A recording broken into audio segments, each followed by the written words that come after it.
Hello and welcome back to the podcast. Today we are joined by Leeds United club doctor Rishi Dhand. So Rishi, thank you for joining.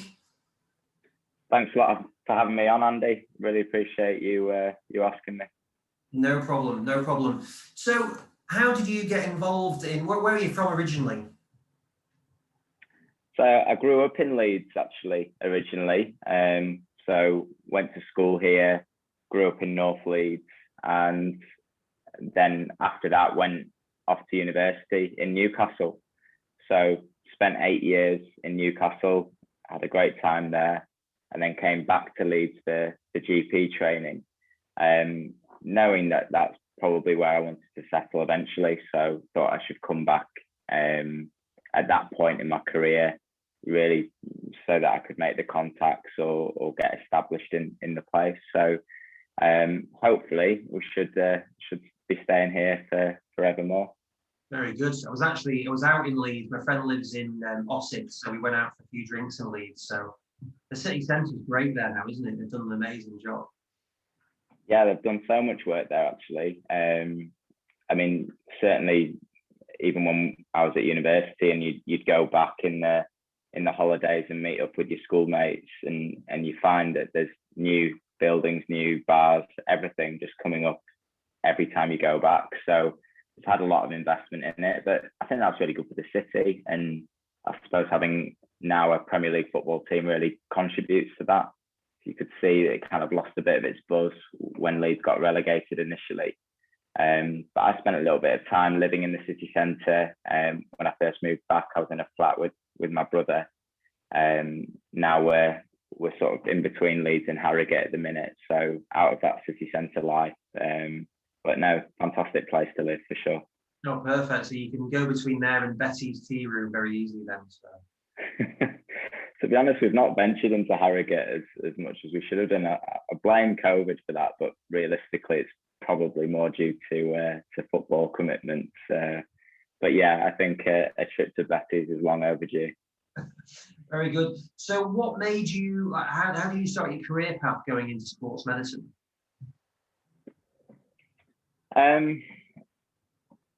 I think probably as a standard answer that most people are always interested in sport, and that was certainly the case with me. I was, really into football, played a lot of football at school and university, and I suppose just having the thought in my mind of I could combine football with the job that I'm eventually going to do, or sport with the job that I'm eventually going to do, seemed quite appealing. But I can't say that it was something that was on my mind throughout university. Probably the first bit of work experience I actually did within medicine was actually shadowing at I think it was a Wigan Warriors Academy game when I was 17. And that was just after I'd done some work experience with a dentist who went to school or university actually with the doctor there. So he set that up and I really enjoyed it. But once I got to university, I was more focused on what I was doing at university rather than thinking, what am I going to do? And it was only towards maybe the end of uni where I started to have some thoughts about what I did like or what I didn't like, really. And the good thing in Newcastle, at the end of fourth year when I was there, you did all your exams by Christmas, and then you just had 6-week blocks, and you could try and choose things, sort of specialty areas and things you were interested in. And I managed to get a placement at Sunderland Football Club as kind of a private separate thing. So that was the year Man United lost the title in the last minute, I think Aguero. So I was at Sunderland. Man United beat Sunderland that last game of the season. So I got maybe 4 or 5 weeks with Sunderland there. That was a fantastic experience, and getting to see exactly what a club doctor does and how it operates within an elite environment, really. But again, I think after I went into final year, really just focusing on trying to pass my finals. And then even the first year as a doctor, my priorities at that time was, I'll do my work. I still wanted to go out with my friends. I still wanted to play football. So sports medicine and the commitment maybe it would have taken at that time didn't really feature a lot for me. And it was probably only towards the end of my first year of a doctor, I got back in touch with the Sunderland doctor, and he wanted me to present the work that I'd done with him at a regional conference. And unfortunately, that poster won the poster competition.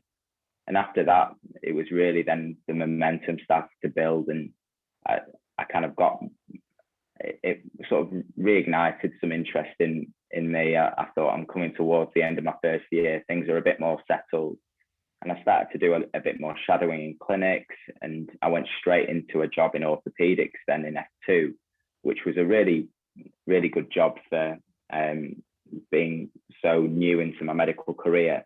There was no real time on the wards. It was all in theatre or going to A&E or going to see patients on the ward. So you really got hands-on in that job.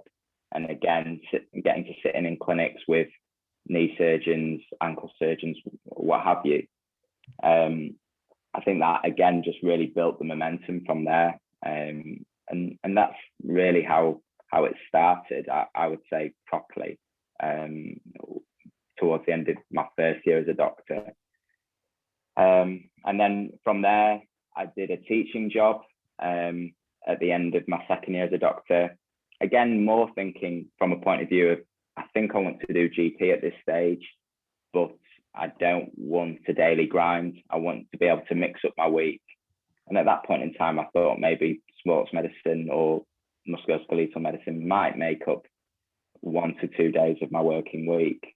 Maybe if I could teach half a day to a day and do GP the rest of the time. And I thought that would be a really nice mix for me in my career going forward, and it would keep things interesting. And it was towards the end of that year in my teaching year where I had the flexibility to move things around, and I got asked to cover as a doctor at the World Gymnastics Championships in Glasgow. And that was a family friend who just seen my mum for physio. She was a physio. She said, "Is Rishi still interested in sports medicine?" And my mum was like, "Yeah, I think he is actually." And she said, "Well, we're short of a doctor and the competition's in 3 weeks.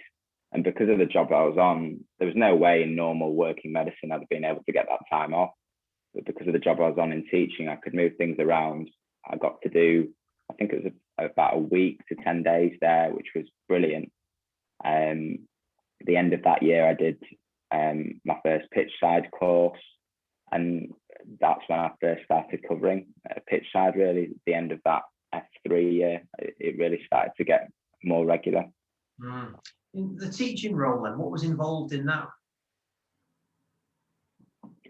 So the teaching role was it was a 50-50 split. So I did 50% in the teaching department, and it was actually a surgical teaching fellow job. So I wasn't particularly interested in surgery at the time, but I knew I wanted to do a teaching job, and that was one of the only ones in the region that had some clinical commitment with it. And I just thought, I don't want to be doing all my time in the teaching department, because I knew it would be quite a taxing job, and you then think putting pressure on yourself to do locums or extra shifts after 5 o'clock. So I thought, if that's already built into my week, doing long days, night shifts, but also doing the teaching days, then that appealed to me really. So it would be surgical on-call shifts, so general surgery, and you do vascular surgery and urology out of hours. And then the other 50% would be teaching 3rd and 5th year medical students from Newcastle Uni who were based at Sunderland Hospital. And then you'd have a couple of days a term at the university, and they paid for us to do a postgraduate certificate in medical education. So again, that was kind of the first time where I could see properly the benefit of having a really mixed week. As soon as I'd had a few days of surgery and I wanted to do something else, I'd then have teaching.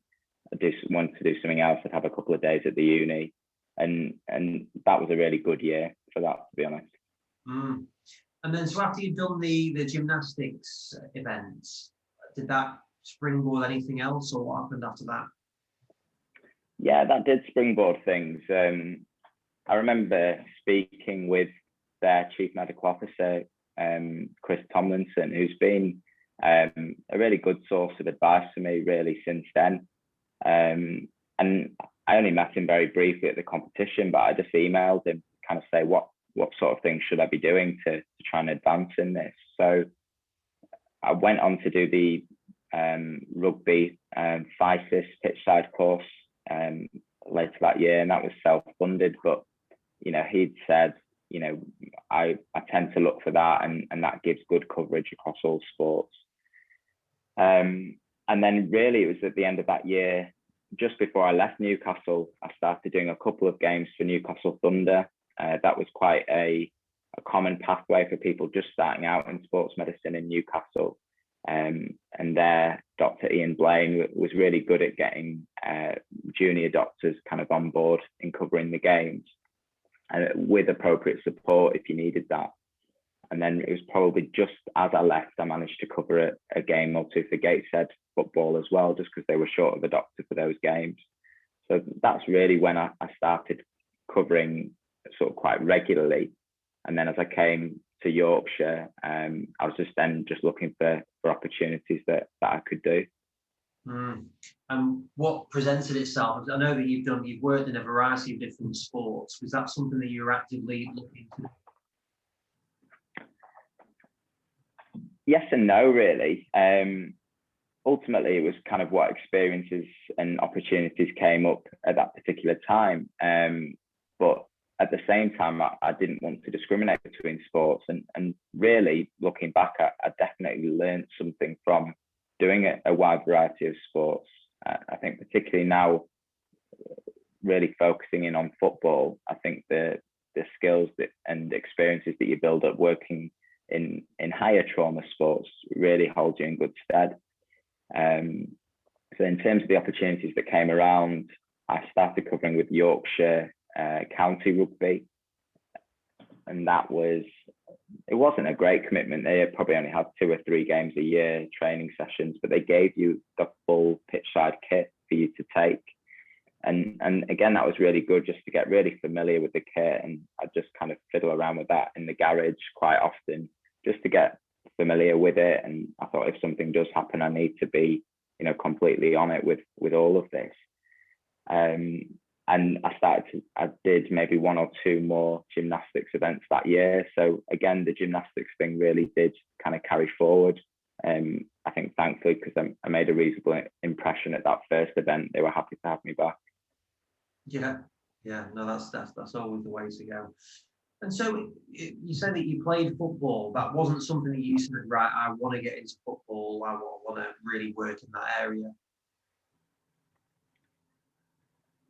I think that was always, a dream, and ultimately it's the sport that I understand the best in terms of having played it and having supported it. You understand the game, you understand, common injury mechanisms sometimes before they happen. And I realized that by watching more and more sports that I wasn't as familiar with, you then start to get reacquainted with those kind of patterns and different, really just kind of the things that normally would make you gasp in football, and you're thinking, oh no, there's a big tackle coming in here. And it's those kind of things in gymnastics where you see a gymnast hasn't quite, as underturned or overturned there. And it's not something that you realize watching it for the first time. And it's the same with rugby. So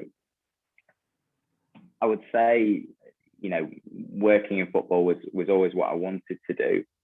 Those opportunities didn't come around, or they weren't widely available at that time. But once the opportunities did come, fantastic. But equally, if at one particular time, if there'd been an offer of jobs in rugby league, I wouldn't have turned that down just because I want to work in football necessarily.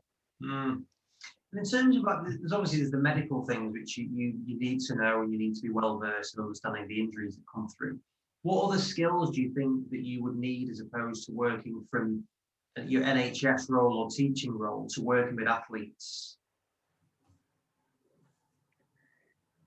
In terms of working with athletes, I think it's just a completely different population set in terms of, on the whole, your athletes want to get better, but they're also feel under pressure to get better. And you also got that pressure of working in an elite environment that, you know, each day that an athlete's missing is costing the club money, and it's potentially costing the athlete an opportunity.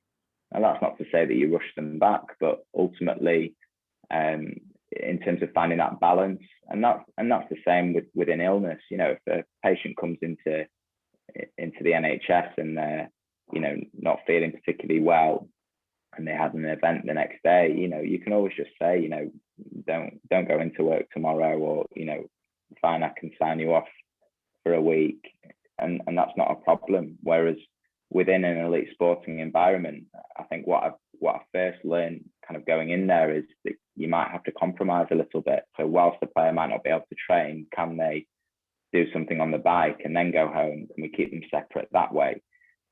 Or, you know, if they don't have a fever and they actually feel okay and their observations are fine, can they still go out to train? And it's all that kind of fine balance, and a lot of it depends on where you are in the competition, how the player feels. And ultimately within the NHS, it's the same in one sense, that you always have to involve the patient, so that doesn't change. But certainly the pressures within a sporting environment are a lot different. Yeah, no, I can imagine. Yeah, you've got a few different stakeholders that are involved in the process. But in terms of balancing your roles, then you said about you wanted to have that diverse mix of different roles. How do you find balancing that, where you are going from elite athletes, even though you say the process is roughly the same? Do you find it easy to interchange? Do you think that adds value, being able to see different people and bring different perspectives?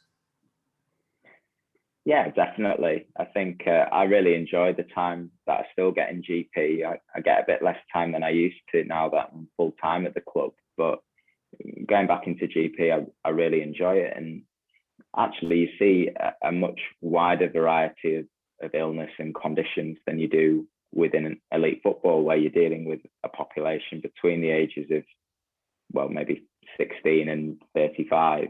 Fine, you might occasionally have to deal with staff as well, but on the whole, your illness categories are fit in between a predominantly fit and well population. Whereas obviously working in general practice, I tend to work in Castleford, which is a relatively deprived area really of Yorkshire, and I find that far more interesting than if I was working in a sort of more well-to-do area and it was just the worried well. And I think that actually helps develop you as a doctor as well. The patient expectations tend to actually be quite low, but the wide variety of things that you see and being able to make a difference is, I think it's a really good thing. Mm. And have you found any of these particularly challenging, any circumstances that you thought, I'm not sure, actually, I do fancy that? In terms of within sport or within GP? Or? Roles in general that you've got into and thought, actually, I know this isn't for me. I suppose you get a little bit of that as a medical student and as a junior doctor, where you rotate around the wards and you rotate into different specialties. So you come across specialties where you just think, I don't particularly enjoy this. You come across specialties where you thought, I do quite like this. Since then, and since I specialised, I've quite enjoyed it. I really enjoyed all of my jobs within GP training. And I suppose once you're already on that pathway to becoming a GP, you can enjoy the jobs for the things that you're getting out of them, but knowing that actually I wouldn't want to do this. So for example, A&E, I really enjoyed being in A&E. I like the fast-paced environment, but the hours were a nightmare. I remember it was the 2018 World Cup, and every shift that I had was 4 till 1 or 5 till 2, as in 5 p.m. till 2 a.m. or 4 p.m. till 1 a.m. And I was missing all the games. And you never see your partner, because if she works 9 to 5, then I'd be asleep when she's awake, and vice versa. So I really enjoyed the rotation, but at the same time, I thought I don't want to work these kind of hours for the rest of my life. And you take the things that you enjoy in the job, and you knowing that you can discard the things that you don't like. So in that respect, I think that's probably the mentality I've always had within any job that I've done. It's not going to last forever unless I've chosen to do that pathway, and thankfully the pathways that I've chosen I've stuck with because I've enjoyed them. I can imagine football has different demands. You probably can watch the football, as in England at the moment and so on, but I guess there's a lot of demands on that, and it can be a 7-day-a-week job. Oh, definitely. I think as much as you say in GP, even within GP training and finishing as the GP, you think, right, well, I'm not going to work any weekends or nights if I don't want to anymore.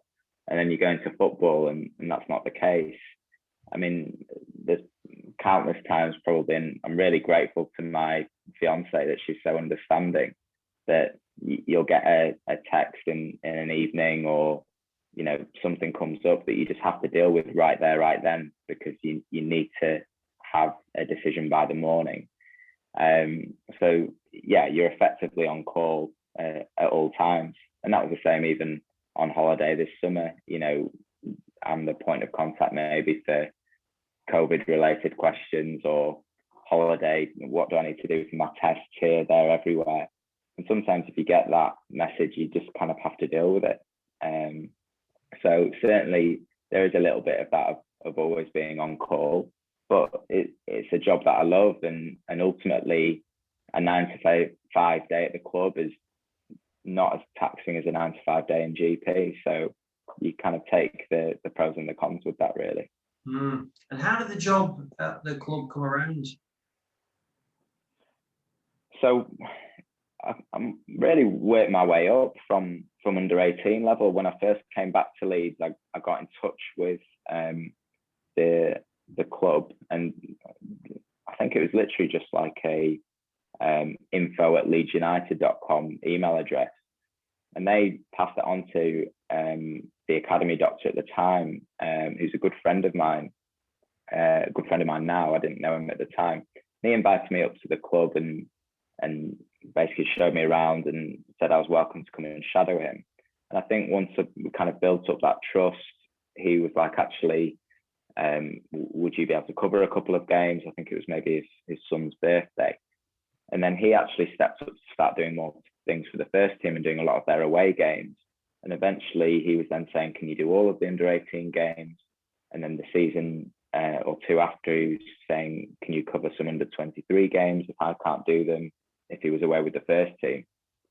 And I think it was really in that final year of GP, actually what happened was the first team doctor was unwell, and the academy doctor was already covering another game because he wasn't due to cover the game.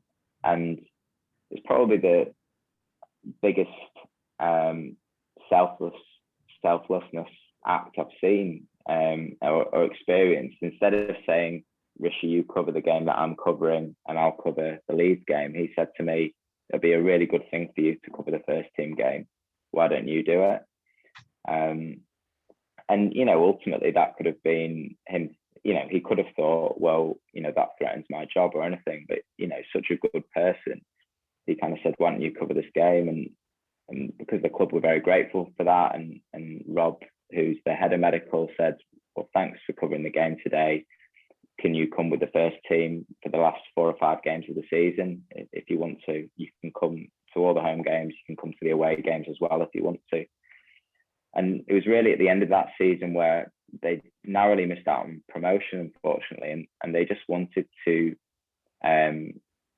basically just increase the number of hours within the medical department. So they wanted 2 doctors to come in 2 days a week each, but they also, for away games, they wanted a doctor to be able to travel to the games.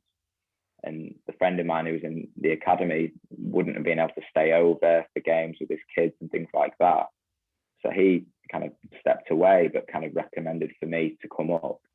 And that's really how it happened, is I think a mix of making that good impression on the one game that I did do, but also the support from above. And again, it's a bit like with anything in life, being in the right place at the right time, as well as working hard. It's working hard and having the opportunity. And it went from there. So I stepped up to the first team just as I finished GP training. So it was perfect timing from that point of view. And I started that year doing 2 days a week GP and 2 days at the club and doing all the away games. And it went from there, really. Yeah, no, definitely. It does seem to be right place, right time for a lot of people in there. And in terms of like I've just seen even today, I saw another defibrillator that's been out in Manchester city centre. We've had other inquiries from other people looking at cardiac things. Now, I'm presuming it's in response to the Ericsson incident in the Euros, but like how much do you communicate, and how much do significant things like that have an impact on your thought process, or the whether it's the medical associated processes for this? They definitely do. They definitely, I mean, it's such a high impact event, you know, within a sport that you cover in. I got quite a few messages from people actually saying, you know, the first person I thought of was you, and you could be in that situation with a player. I mean, I think fortunately the first thing to say is that within football, the screening programs that they have in place from the FA are excellent. So, you know, we're screening players from under 15 level, really. It's as young as that. So there's mandatory screening programs that we already have in place. And then at the club, the first team players will get yearly screening anyway. So you have certain players that need annual follow-up and that you're keeping an eye on always for any change in symptoms. So from that point of view, I suppose it always increases and heightens your awareness. But I think the processes that are in place in football and at the club are so strong at the moment that it doesn't change a great deal. I think it just, like I say, it heightens that awareness and makes you think, what would I do in that situation? But again, even the pitch side courses that we do, usually one of the final assessments is on that exact situation, is on dealing with a cardiac arrest that's in a shockable rhythm and dealing with that and moving around your team. So I think you've done the due diligence on screening the players, making sure you're qualified to be able to cover. I suppose it's just, you know, when you're in that actual situation, which fingers crossed, I hope I never will be, but I think that the job that the medical team did on that day to be able to get return of circulation for Ericsson, a successful resuscitation, did an absolutely fantastic job. Equally, there may have been occasions where they don't actually get the player back, but they've still done, you know, as much as they can do. But I think what they did do was phenomenal. Yeah, I just thought it was interesting that it definitely is something brand new in the city centre. We've seen quite a lot of things of people offering defibrillator training, these sort of things. So yeah, it's quite interesting to see that. You could see that transition away from not just your elite sport level, but into like the modern and just general life. Yeah, I think certainly at grassroots level, I know there's, I can't remember his name, but actually my next door neighbour was talking about it yesterday. It was somebody that he used to work with who was playing semi-professional football, and he had a sudden cardiac arrest and unfortunately passed away. And they were offered screening at their workplace. But in terms of at that grassroots level, I think access to screening, great if it's possible, but certainly having a defibrillator at every club, I think is imperative. And certainly even for the general public, knowing where your nearest defibrillator is or knowing how to get hold of one, I think is really important education for general life. Yeah, no, absolutely. So in terms of going back, who would you say has been influential, one or two people that you'd say would have a real impact on your career?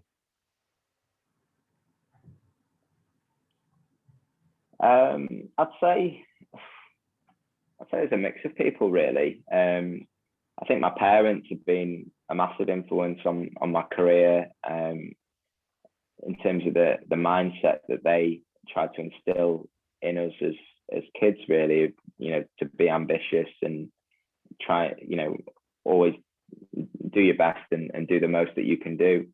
My dad always said, you know, if you find a job you love, you'll never work a day in your life. He's always said that, and I think he can see that I'm in that position now, which is a great place to be in. But certainly their qualities. I mean, my dad came to England when he was 6 or 7 years old from India. You know, barely spoke any English, and what he's done in a generation to get where he's got to is really inspirational for me, and the things that he had to face with, you know, racism and, you know, just everything he had to face, and the barriers. You know, he didn't have a lot of money at all. So I think seeing his, you know, the hard work and drive that he's always had to put in with success, he's always been humble, and that's something he's always tried to instill in us is, you know, with success be humble, with more success be more humble. So I think certainly my parents have a massive influence on that. I think my fiancee, Hayley, in particular, she probably just met me just as that momentum really built in sports medicine. So, you know, from a sacrifice point of view, in terms of countless weekends, evenings where she spent on her own, but still having that full support behind me, just as she thinks maybe we can have some time together, I'll sign up to do another exam or something like that, or I'll have another essay to do. So I think the support of her throughout all of this is, again, phenomenal. And I don't think I would be where I am without her. I think within sports medicine, there's probably 2 or 3 people. I think ultimately at the early stage when I did the placement with Sunderland, there, Dr Glen Rae was a really good source of support and still is. And the gymnastics Dr Chris Tomlinson. I mean, I think both of those people as someone to aspire to, where they were in a job that I thought I'd love to be in that kind of job one day. But seeing how they were as people, they just came across as quite normal people and normal guys. And, you know, sometimes if you meet them outside of work and you get to see that side of them, and that was something that, again, I aspired to be towards, that, you know, the fact that you didn't have to be a certain type of person to get a top job. You can be a completely normal person, but hardworking, but a good guy, was something that really appealed to me.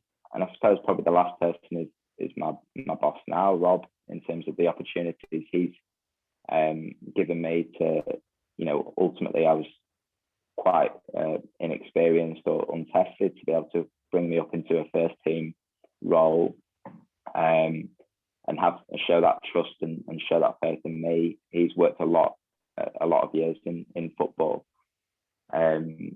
so his experience and knowledge, and, you know, there's not much that he hasn't seen really, and I'm still, you know, I'm still learning every day. Even being in the best job that I could imagine being in, I've still got so much to learn, and I still want to keep learning, and having those kind of mentors and good people around you, I think, is really important for that.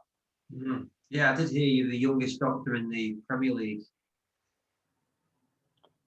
I might be, I don't know. I probably am, yeah. Well, congrats. I haven't really thought about it like that. Yeah, no, that's really good. It's really, so your mum being a physio, do you think that inspired you wanting to get into this area? So my mum and dad are both pharmacists, but it was my mum seeing her physio that actually led to that opportunity with the gymnastics. But I think my mum and dad being medical probably helped. I remember them saying kind of to us, even when we were deciding what we wanted to do, they kind of said, well, you know, look at what subjects you're good at. I was actually in the bottom set for science up until the end of year 10, and something clicked for me then after that. But I worked hard on that really. But even up until then, they said, you know, you just got to think about, you want a job that you enjoy, that's the most important thing, but you also want a job that you can be comfortable in, that it's easy to actually get a job once you get out of university. If if you want a nice lifestyle, it's important to think about that as well, because there's lots of jobs out there that are really difficult, but they're just not very well paid. And so they were like, you might just need to have a think about that. But they never kind of forced us down an avenue, which was, I think, a really good way of doing it in terms of almost presenting the options and saying, well, you know, you do what you want to think about, really. No, absolutely. So going forward, what do you think the future holds for you? Well, I'd love to stay in the job that I'm in. Obviously, that's not always easy within professional sport. You know, things change, people move on, and managers move on. But ultimately, if I could, I'll keep growing in this job and give as much as I can to the club. Still, obviously, continuing with GP, and really, it's just about upskilling, and some of that is with experience and seeing the cases. But it's also in terms of, you know, with ultrasound, obviously, you guys have given the club or bought an ultrasound machine from yourselves. So it's just kind of learning those kind of new skills and constantly trying to stay on top of things and on top of the game, really. So I think that's, from a sporting point of view or a work point of view, what I'd like. Obviously, in terms of general life, we've just moved house. You know, I'm getting married in September. So, you know, really, hopefully being able to enjoy the change and the upsides of family life, hopefully in the years to come, will be fantastic as well. Yeah, well, don't take on too much more. I know Chris can be demanding on the ultrasound side. Yeah, I think that's those are the next big barriers. Obviously, still trying to upskill as much as I can from that point of view. I keep telling my missus I'm just doing it before we have the kids, because I'm useless without any sleep. So it's best to get it done now. And then I said I can help out as much as I can once we have kids. So I'm not sure she believes me, really, but yeah, I do actually, but it's a good trade-off. Yeah, it sounds good, but yeah, I think she understands that, Hayley. I'm really fortunate that she sees that side of things and sees that I'm really trying to be the best that I can at my job, and fully supports that. But, you know, I acknowledge it's really important as well that when I get that time at home, that, you know, I'm present as much as I can be, and we get to spend the time together as well. No, well, I genuinely appreciate you sharing the time with me today. I know you have got a lot on at the moment, so thank you very much for joining. And yeah, we'll look forward to keep in touch with you on the ultrasound side. No worries at all, Andy. Again, yeah, thanks a lot for having me on. Absolute pleasure. And yeah, I'm sure we'll be in touch over this summer with the various ultrasound bits. Good man. Thank you very much. Cheers, Rishi. Thank you. Cheers, Andy. See you later.